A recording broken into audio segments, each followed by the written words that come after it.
नमस्कार, 5 के पंचायत में आप सभी का बहुत बहुत स्वागत है। मैं हूं वंदना झा। पीएम मोदी हिदायत दे चुके हैं, सीएम योगी सख्त कार्रवाई का निर्देश दे चुके हैं, लेकिन गोरक्षा वाले गुंडे बेखौफ है।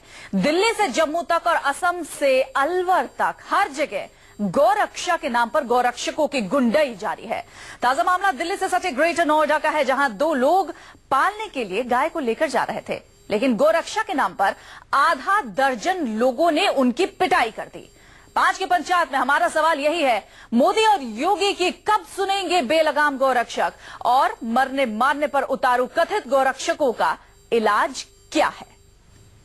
जरा डोजियर तैयार करो, 70-80% ऐसे निकलेंगे जो ऐसे गोरख धंधे करते हैं जो समाज स्वीकार नहीं करता है, लेकिन अपनी उस बुराइयों को से बचने के लिए ये गौरक्षा का चोला पहन करके निकलते हैं। किसी को भी कानून को अपने हाथ में नहीं लेना चाहिए। प्रधानमंत्री से लेकर मुख्यमंत्री तक गोरक्षा के नाम पर गुंडागर्दी करने वालों को नसीहत दे चुके हैं। यूपी के सीएम योगी कह चुके हैं कि बख्शा नहीं जाएगा, लेकिन गोरक्षा वाले गुंडे हैं कि सुधरने का नाम ही नहीं ले रहे हैं। इस बार गोरक्षा के नाम पर ये गुंडागर्दी ग्रेटर नोएडा में हुई है। जेवर के बाद सिरसा मावीपुर के रहने वाले जबर सिंह और भूप सिंह एक गाय लेकर जा रहे थे ताकि घर के बच्चों को दूध मिल सके। तभी आधा दर्जन कथित गोरक्षकों ने उन्हें पकड़ लिया। गुंडों ने गाय लेकर जा रहे लोगों की इतनी पिटाई की कि दोनों अस्पताल पहुंच गए। गाय थी, उसे लेकर आ रहे थे, दूध दे रही थी 2 किलो दूध बच्चों के लिए लेकर आ रहे थे, और रास्ता में बांध के पानी आने पीने लगे। उन्होंने कुछ नहीं पूछा, अपने भतेरी कही हम गाय घर को ले जा रहे हैं। उन्होंने फिर हमको बहुत बुरी तरह से मारा था। गोरक्षा वाले इन गुंडों का आरोप था कि जबर सिंह और भूप सिंह गाय को गोकशी के लिए ले जा रहे हैं, लेकिन जब पुलिस ने जांच की तो आरोप गलत साबित हुए। इसके बाद पुलिस ने चारों आरोपियों को हिरासत में ले लिया है। लोगों के साथ बदतमीजी हुई थी, मारपीट हुई थी, तो जो वैधानिक कार्रवाई थी उसके अनुसार उस पर मुकदमा दर्ज कर लिया गया है। पीएम मोदी और सीएम योगी कह चुके हैं कि गोरक्षा वाले गुंडों के खिलाफ सख्त कार्रवाई होगी। बावजूद इसके गाय के नाम पर गुंडागर्दी बदस्तूर जारी है। Mohammad Yusuf, Greater Noida, news 24।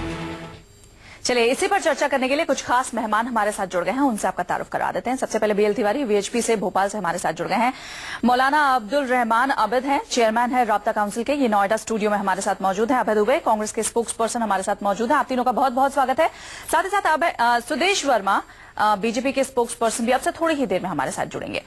सबसे पहले बीएल तिवारी जी के पास चलते हैं। तिवारी जी, ये सब क्या हो रहा है गौरक्षा के नाम पर? हमने सीएम की भी बात सुनी, हमने पीएम की भी बात सुनी, वाकई ये अब गुंडई है?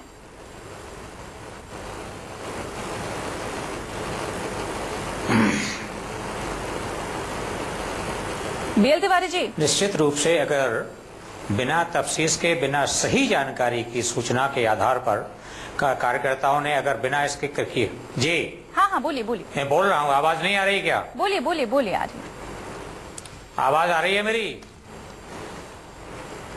हेलो, देखिए, मैं ये कह रहा हूँ कि अगर बिना किसी ठोस सूचना के आधार पर, बगैर उसके अभाव में अगर कोई अनजाने में इस प्रकार की कार्रवाई हुई है तो उसको कोई समर्थन नहीं करता, कोई स्वागत नहीं करता उसका। अनजाने में लेकिन ये निश्चित रूप से यह है कि बहुत बड़ी संख्या में हिंदू कार्यकर्ता, हिंदू ही तस्करों का साथ देते हैं।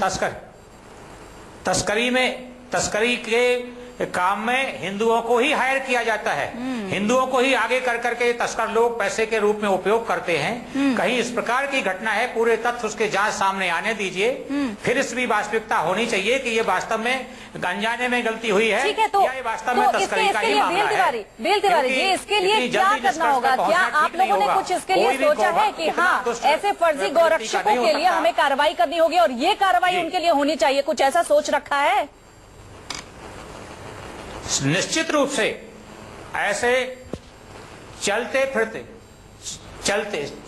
नहीं, कानून अगर अपने हाथ में लिया है तो निश्चित कानून का कार्रवाई होनी चाहिए। अगर बेत के ढंग से कानून की मर्यादा को छोड़ करके कोई काम किया है उन्हें पकड़ करके ज्यादा से ज्यादा थाने तक ले जाते, पुलिस तफ्तीश कर लेती। भाई तो ये तस्करी का मामला है कि व्यक्तिगत मामला है, ये आदमी वाजिब है कि गैर वाजिब है, इतना सा वेरीफाई हो जाता तो बात सच्ची हो जाती। तिवारी जी, आप बात कर रहे हैं पुलिस तक ले जाने की, आपको लगता है इतना मौका होता है कि पुलिस तक उनको उठा के ले जाए? जब एक या दो शख्स होते हैं जो गायों को लेकर जा रहे होते हैं, चाहे पालने के लिए या किसी भी चीज के लिए, उसके पास एक दर्जन से ज्यादा अगर आ जाएंगे गौरक्षक अपने आप को बोलने वाले गुंडे, तो कैसे बचेंगे? सुदेश जी के पास चलते हैं, सुदेश जी के पास चलते हैं। सुदेश जी, अभी आपने बात सुनी होगी, अगर नहीं तो मैं आपको बताती हूँ। यहाँ पर BL तिवारी जी कह रहे हैं कि पुलिस के पास जानी चाहिए, पुलिस कार्रवाई उचित करेगी। ऐसा कोई भी घटना नहीं होती है, तिवारी जी चोरी नहीं है। 1 मिनट रुक जाइए, सुदेश जी से जवाब ले लेते हैं, उसके बाद आपके पास में आऊंगी।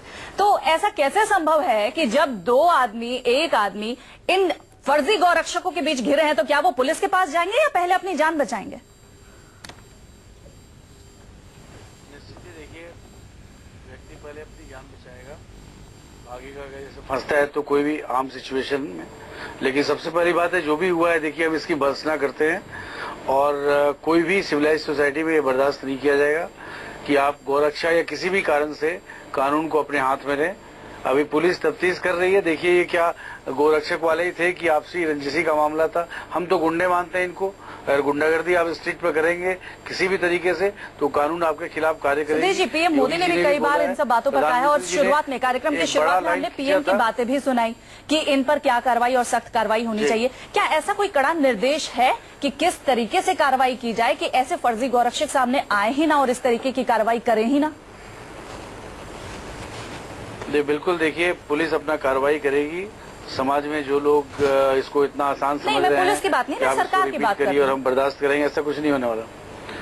नहीं तो पुलिस ही तो कार्य करेगी ना। मान लीजिए कुछ भी गलत होता है तो पुलिस ही तो कार्य करेगी, सरकार का तो स्ट्रिक्ट निर्देश है। तो अगर पुलिस न काम करे और सरकार उसके चुप बैठे रहे तो आप बोल सकते हैं। देखिए वो तो मौके पर ही पहचाने जाएंगे ना कि फर्जी है कि सही है, और सही है तो फिर वायलेंस क्यों कर रहे हैं? गौरक्षा करने का ये तरीका तो है नहीं, गौरक्षा करने का और भी तरीका है कि ये साफ है कि ये तो फर्जी है, तभी वायलेंस कर रहे हैं। बिल्कुल कंडेमनेबल है ये एक्ट जो भी हुआ है और सरकार बर्दाश्त नहीं करेगी ऐसे इंसिडेंट्स को। अबे दुबे जी कुछ कहेंगे इस पर?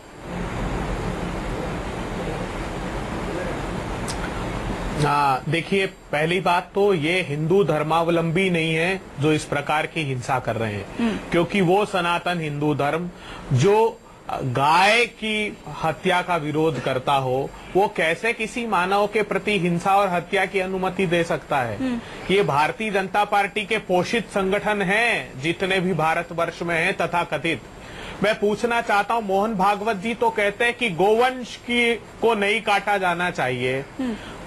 नॉर्थ ईस्ट के भारतीय जनता पार्टी के मेघालय के प्रदेश अध्यक्ष कहते हैं कि हमारी सरकार बन जाएगी तो अच्छे गोमांस की व्यवस्था करेंगे।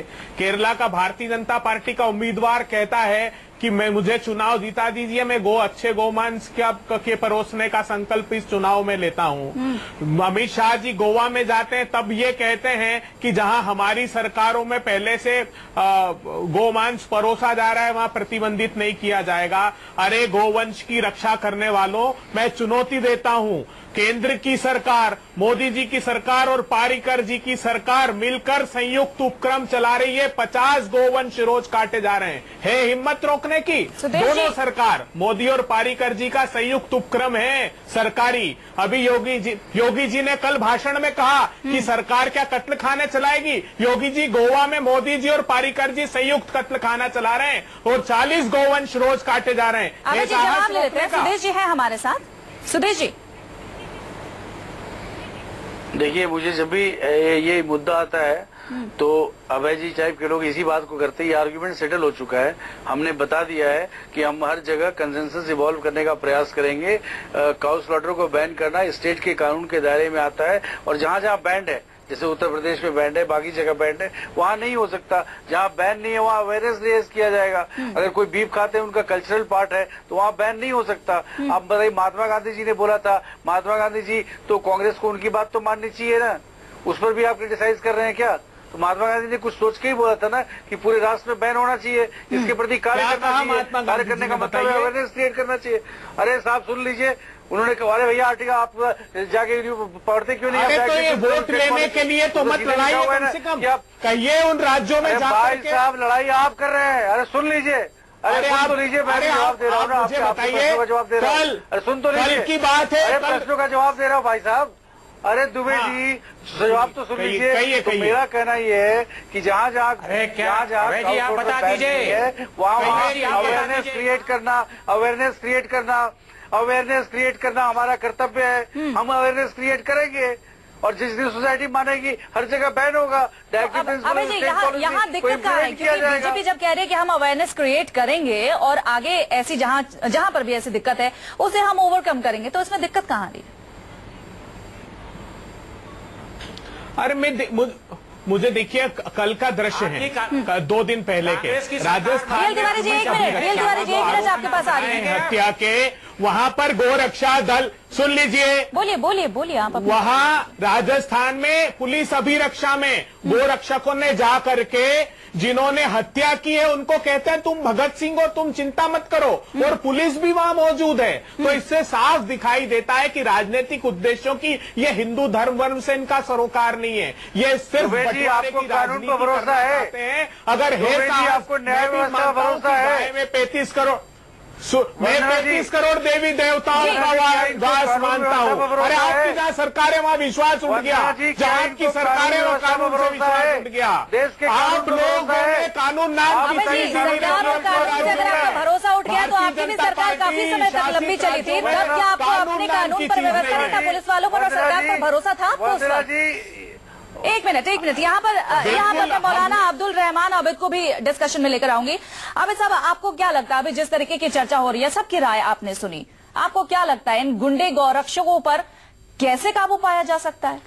मुझे ये लगता है कि मसला असल में गौरक्षा का है ही नहीं है, बल्कि मसला है अपनी ताकत को गैर कानूनी तरीके से, गुंडागर्दी के तरीके से पब्लिक पर मुसल्लत करना और पब्लिक को अपनी ताकत की धौंस में लेना, और पब्लिक को ये कहना और ये इंडिकेशन देना कि जो हम कहते हैं या तो उसको चुपचाप सुनो, हमारे साथ चलो, नहीं तो फिर तुम्हारा हशर इस तरह मार मार के बिगाड़ दिया जाएगा। इशारा बीजेपी की तरफ एक है? बात, आपका इशारा बीजेपी की तरफ है? मेरा उनकी तरफ इशारा है जो लोग इस काम को कर रहे हैं, जगह जगह पर बेकसूर लोगों को मार रहे हैं। अभी सुदेश वर्मा मेरे दोस्त बोल रहे थे, इनके बयान का मैं इस्तकबाल करूं, लेकिन किस तरह करूं? कल भी मैंने योगी जी को भी सुना बोलते हुए कि साहब कानून का जो है पालन किया जाएगा, कानून का राज स्थापित किया जाएगा। 1 महीने से कम 1 दर्जन बार से ज्यादा योगी जी खुद बोल चुके, सीएम हैं, लेकिन आज तक उनके कहे हुए पर 1% अमल उन्हीं के लोगों ने नहीं किया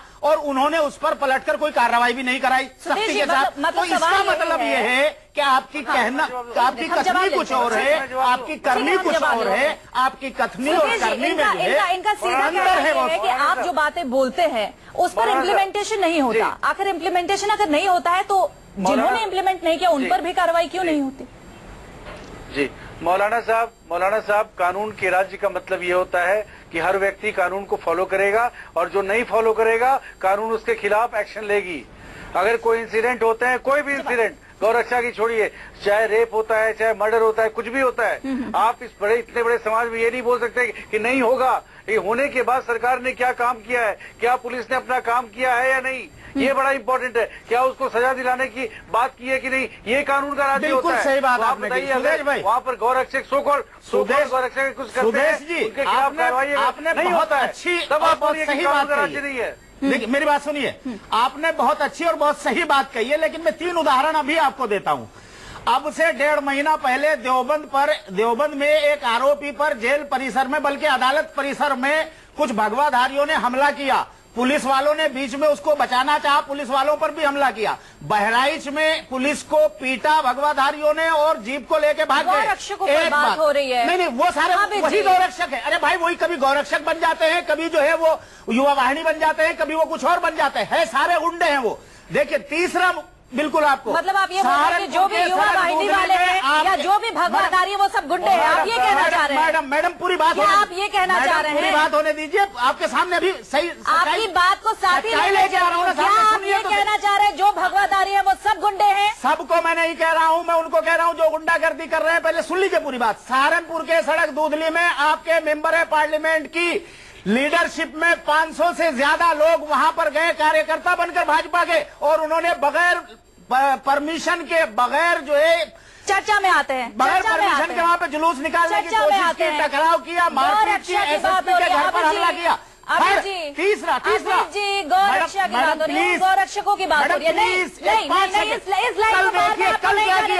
कल क्या किया बड़गांव में? अभी आपने खबर पढ़ी है, बड़गांव में कल क्या किया, कौन लोग गई? अगर एक जगह आप कानून को इनके ऊपर सख्ती से लागू कर देते, मैं गारंटी से कहता हूं दोबारा कहीं किसी की हिम्मत नहीं है जो कानून को तोड़ दे। लेकिन एक बार आपको हिम्मत करनी पड़ेगी भाई, सिर्फ कहने से काम नहीं चलेगा। अबे जी एक मिनट, अबे जी क्या लगता है कानून सख्ती से लागू नहीं हो रहा है या निर्देश जो है वो स्ट्रिक्ट नहीं है, इस वजह से ये सब चीजें बार बार होती हैं?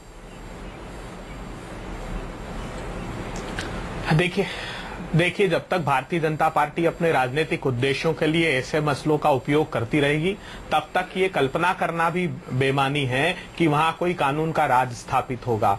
अब इससे बड़ा उदाहरण कोई हो सकता है कि पुलिस अभिरक्षा में जाकर इनके लोग कहें कि तुम तो भगत सिंह और चंद्रशेखर आजाद हो। कैसी उपमाएं दे रहे हैं ये लोग, क्या कर रहे हैं? क्या मोहन भागवत जी की बात नहीं मानते? सुदेश वर्मा जी कह रहे हैं जहां हमारी राज्य सरकारें, भागवत जी ने तो कहा पूरे देश में बंद कर दो गोवंश, जहां इनके लोग कहें तो वो परोपकार हो जाता है और वो जो दूसरे लोग करें उसी को ये व्यभिचार बता देते हैं। ये कैसा कानून की व्याख्या है? कम से कम अपनी बातों पर का तो पालन करो। मैं भी सनातनी हिंदू हूं, मैं मानता हूं कि गोवंश में 33 करोड़ देवी देवता हैं। मैं भी चाहता हूं महात्मा गांधी की तरह की नहीं होना चाहिए, लेकिन आप लोग आपके राज्यों में तो खिलाकर परोसना चाहते हो और दूसरे राज्यों में लोगों का सरेआम कत्ल कर देते हो। कैसी राजनीतिक उद्देश्यों की प्रतिपूर्ति करते हो? इस पर सुदेश जी से जवाब लें उससे पहले एक बार तिवारी जी के पास चलते हैं। तिवारी जी आपको क्या लगता है जो दिशा निर्देश जारी किए गए हैं इन गौरक्षकों के खिलाफ, क्या उसका पालन सही तरीके से नहीं हो रहा है, उसमें कमी है?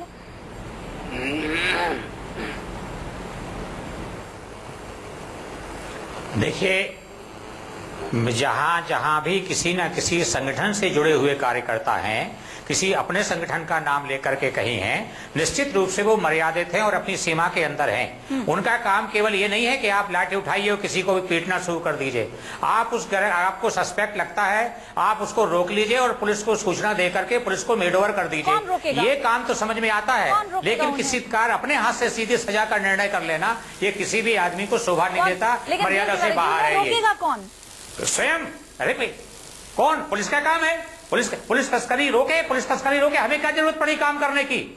जितने लोग पिटे हैं गौरक्षकों से, फर्जी गौरक्षकों से, बेल तिवारी जी आप कैसी बातें कर रहे हैं? क्या वहाँ पे जो लोग पालने के लिए पशु को ले जा रहे हैं, क्या उनकी पिटाई नहीं हुई है? क्या उनकी हत्या नहीं हुई? आप कैसी बातें कर रहे हैं? पुलिस क्या हर जगह वहाँ पर मौजूद रहेगी? क्या उनको सिक्योरिटी देकर ले जाएगी? जो लोग पशु पालने के लिए ले जा रहे हैं उनको कौन रोकेगा उन्हें?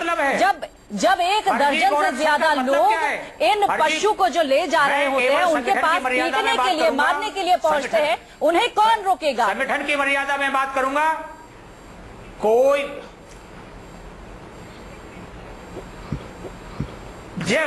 कोई भी गौरक्षक, कोई भी गाय अगर पशु को ले जा रहा है तो उसके पास अपना कोई कागज है, कोई दस्तावेज है, कोई उसकी आपको लगता है ऐसे फर्जी गौरक्षक होते हैं ये दस्तावेज और कागज देखेंगे? अगर देखते होते तो आप भी देख रहे हैं कितने लोगों की पिटाई हुई है, वो किस चीज के लिए पशुओं को, गायों को लेकर जा रहे थे। आप ये बातें नहीं कह रहे होते। कितना वक्त उन्हें होता है अपने कागज दिखाने के लिए, लाइसेंस दिखाने के लिए? क्या इतना वक्त ये फर्जी गौरक्षक उनको देते भी हैं? मैंने आपसे एक सीधा सा सवाल यही किया था, प्रश्न यही किया था गौरक्षकों को रोकने में कानून की कमजोरी है या फिर दिशा निर्देश कमजोर है? चलिए ये चर्चा आगे काफी चल सकती है, लेकिन वक्त की यहाँ पर थोड़ी सी कमी है, वक्त की थोड़ी सी कमी है। बीएल तिवारी जी, अभय जी वक्त की कमी है। अभय जी और सुदेश जी आप सभी का बहुत बहुत शुक्रिया। वक्त की यहाँ पर कमी है अभय जी, वक्त की कमी है। 5 के 50 में फिलहाल आज के लिए बस इतना ही। आप देखते रहिए News 24।